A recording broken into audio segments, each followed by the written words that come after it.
So our first presenter this morning is Dior Etherton, who is doing a Bachelor of Science in Physics.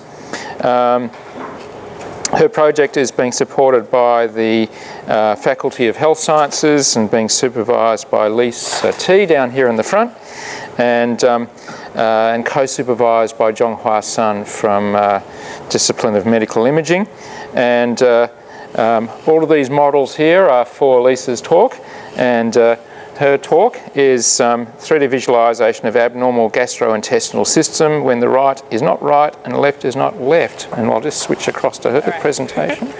Good morning, my name is Dior, and I'll be speaking with you guys today about the condition situs ambiguus. This project is done with the Faculty of Health Sciences. They sponsored my internship.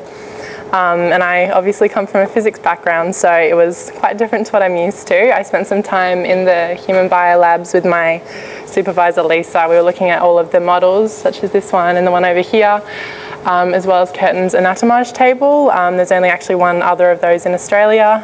It's an interactive table that shows you a lot of the body system so that you can really learn, get acquainted with it. So we spent a long time on the gastrointestinal system. So this condition is a transposition of the viscera. So that's the organs that fall within the abdominal and the thoracic cavity of the body. A person with situs soletus has the correct or the normal alignment of their viscera. So that's this one on your left. This includes levocardia and a left cardiac apex. So that's a heart that's on the left and it points to the left.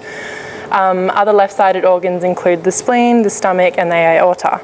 In soletus, the larger lobe of the liver and the inferior vena cava are right-sided, and the large intestine is made up of 3 sections. So there's the ascending colon on the right, the descending colon on the left, and then the transverse colon, which joins the 2 segments. And then the small intestine sits coiled within this area, bordered by the 3 colons. And in soletus, there's just 1 spleen. In situs inversus, another condition, that is a mirror image displacement of each of the organs, so they're flipped along the body axis. They actually join together in the way that they normally would, and so there's no greater risk of disease because everything works as it should. It just looks different. Typically it's pretty asymptomatic, so the difference is purely visual. Situs ambiguus is another version of situs. So it corresponds to the random positioning of the viscera, and it can be asymptomatic, but more frequently it's accompanied by health complications. So the malrotation of the bowels would lead to bowel obstruction, incorrect spleen count could lead to immune deficiency disorders, and then abnormal heart positioning and angling can lead to congenital heart disease. So today I'm going to be presenting you a case study and we'll give you an example of one such random positioning. Traditional analysis techniques involve imaging the body using tomography, so that's MRIs and CT scans. These imaging techniques, they capture and they present the body in a series of cross-sectional images, and a medical professional has to scroll through this series of images in order to try and project it as a 3-dimensional object in their head. I know from my own work on this project that it can take hours and hours of looking through the slides to understand just like a rudimentary version of the 3D object. So this project performed a case study where we actually segmented the organs and produced a 3-dimensional reconstruction of them. The MRIs and CT scans were the data sets used to segment the organs. I used the medical imaging software called Analyze. It has the ability to segment portions of the anatomy through detecting a difference in attenuation between various types of tissues. Using Analyze's semi-automatic and manual tools, I was able to produce a 3D reconstruction of the spleen, the stomach, the intestines, the kidneys, the skeleton, the uterus, and the bladder. And we use these to print 3D and to produce a model for the hollow table and a stereoscopic video for the wedge screen. These will all be available for looking at during the demo. The MRIs and CT scans produce images in varying shades of black, white, and grey. The colour scheme is how you can tell the difference between various tissues of the body. So these CT scans are parts of the data set that I used for the segmenting.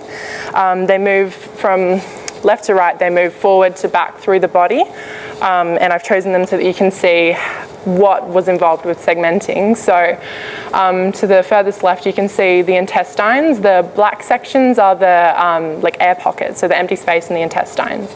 The like muscular layer is too similar to the surrounding tissue, so we actually can't detect a difference through analyze, and it's very hard to do visually.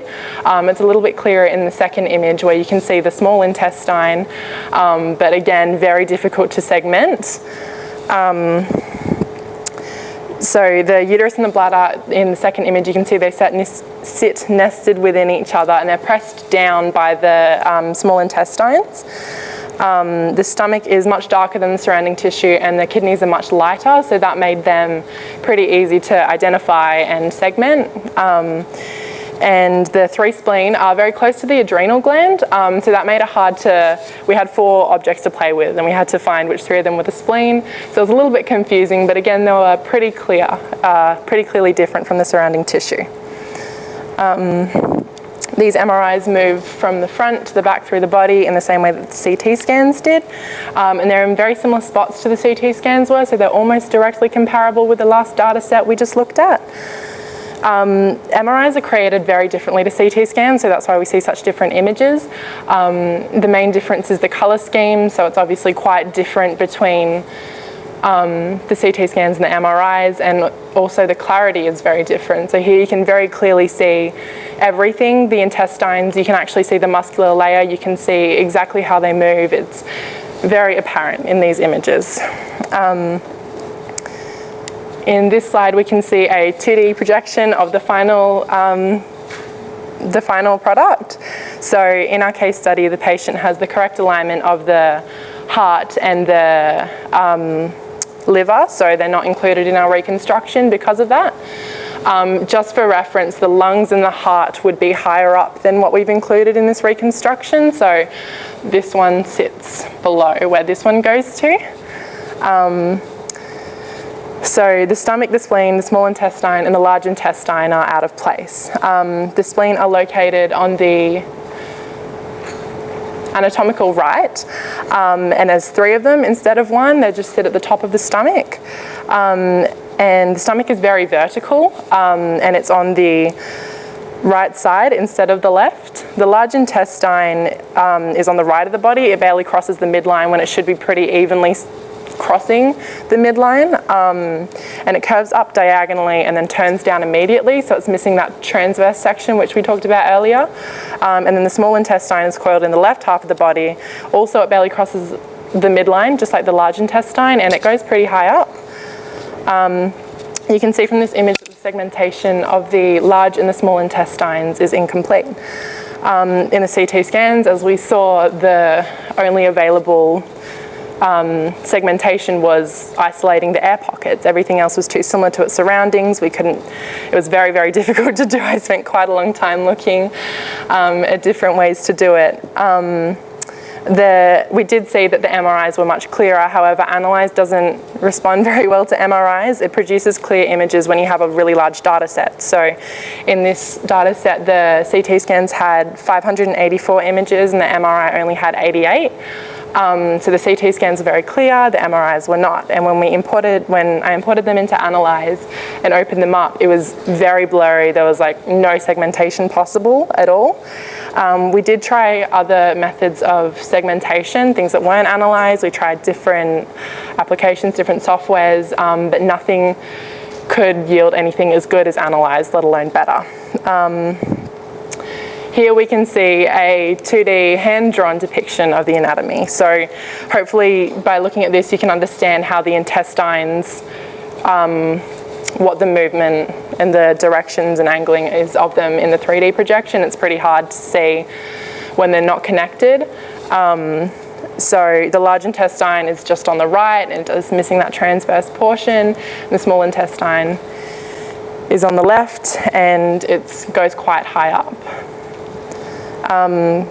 The collection of the completed objects was sent to Taylor University in Malaysia, and they 3D printed them for us. So that's what we can see here.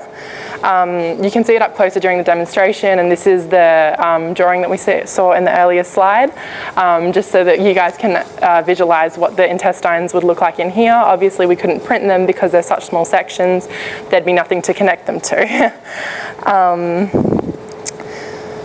So it will be presented to the patient's healthcare team, so that will hopefully assist them in understanding the like anatomy, how it actually works, and then hopefully to help them be able to manage the symptoms a bit easier.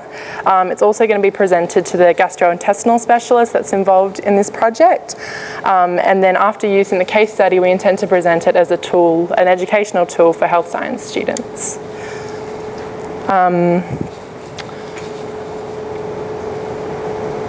For the demonstration, a stereoscopic video was produced. This will be displayed on the HIVE's stereoscopic wedge screen during the demonstration. It was done in Blender, which is a 3D editing software. And the video rotates the model, it zooms into various portions of the body, specific organs, in order to give you guys an understanding of the spatial to give you guys a spatial awareness of where everything sits within the body. I also developed a model for the hollow table, so that will look three-dimensional on the table, and for that we have to make it watertight, so I used a software called Mesh Mixer, which is another 3D editing software, and it just fills in all the holes that might be present in the model for when I developed it and analyze. And then I used Blender to color and like assemble, put them all together for the hollow table. This project could do with a bit more work for improvement. So there's a lot of machine learning algorithms that are capable of segmenting organs of the body, which we did a lot of exploration of during this project. So they can segment organs from a CT or an MRI data set. We didn't have the time to find one that worked for intestines and also worked for this abnormal data set. So I do believe that this is an avenue worth looking at though, because the manual and semi-automatic techniques I used during my segmentation in Analyze, I don't think that there's anywhere further to go. I don't think that it can be improved using these techniques. I think that we need something else. Another avenue for further work is improving our three-dimensional model. So at the moment, parts are glued together, some parts are sewn together, and some parts are held together by masking tape. It's not coloured in and it doesn't have a proper stand, so I think that there could be some improvement that could enhance it as a learning tool in the future.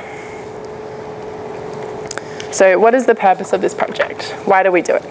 Well, at the moment there's very, very minimal literature on situs ambiguus as a disease, so putting any literature out there is going to be very helpful for health professionals, for doctors and radiologists in order to understand this disease. This can hopefully better prepare them for diagnosing it and for managing symptoms.